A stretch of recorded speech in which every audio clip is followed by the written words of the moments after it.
প্রিয় প্রবাসী ভাই বোনেরা, আপনারা অনেকেই প্রশ্ন করছে কাতারের ভিসা কি ক্যান্সেল হয়ে গেছে বা বন্ধ হয়ে গেছে নাকি। আসলে দেখেন, কাতারের ভিসা প্রায় বন্ধের মতোই, ধরেন বন্ধই হয়ে গেছে। বেশিরভাগই যখন অ্যাপ্লিকেশন করতেছে ক্যান্সেল আসতেছে। তো আপনারা অনেকে যে অ্যাপ্লিকেশন দেখায় কিন্তু অনেকজনের কাছ থেকে টাকা পয়সা হাতিয়ে নিচ্ছে, ঠিক আছে। আপনারা যেটা দেখতেছেন স্ক্রিনে, যে এরকম ভাবেই মনে করেন যে অ্যাপ্লিকেশন করার পরে সাবমিট হয় কিন্তু অনলাইন হয় না, ঠিক আছে। আপনারা অনেকে টাকা পয়সা দিয়ে হেনস্থ হতে পারেন। তো সাবধান হবেন, ভিডিও শেয়ার করবেন, আগে দেখার জন্য সুযোগটি করে দিবেন। আর 100%-এর ভিতরে হয়তো বা 10% হচ্ছে, এটা না হওয়ার মতোই।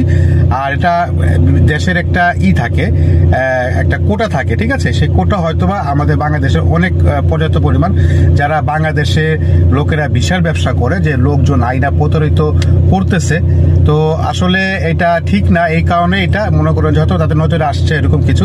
এরকম গত মেডিকেলের জন্য কিন্তু কয়েক মাস আগে কিন্তু আপনার এরকম বিষয় এক্সিকিউট ছিল, ঠিক আছে। কিন্তু আপনার এটা কিন্তু কোনো আপনার অফিসিয়ালি কোনো অ্যালাউন্স করে নাই, কিন্তু বাট স্থগিত ভিতর থেকে আছে আর কি।